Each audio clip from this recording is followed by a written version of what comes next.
Assalomu alaykum hammaga. Bitta foydali ma'lumotni aytib o'tamiz. Cobalt mashinasiga TCC3 monitor o'rnatildi.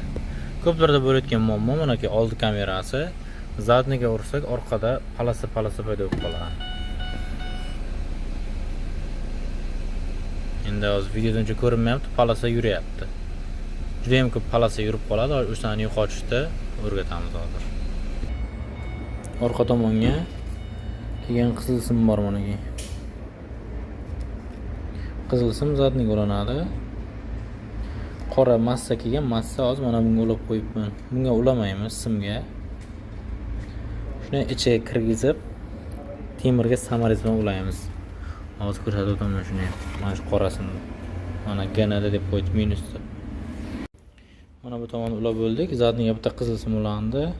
Massasi to'g'ri boradi-da, manaki to'g'ri borib izolenta qilinib, mana shunday ulanadi mana.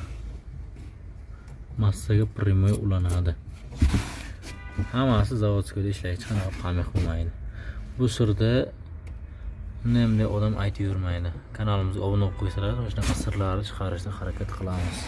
Mana shuni akkuratni qilib izolenta qilib olib kelib ulasalaringiz bo'ladi. Nomerda 7-ta kirib ketgan manaki. Bilan to'g'ri chiqmagan.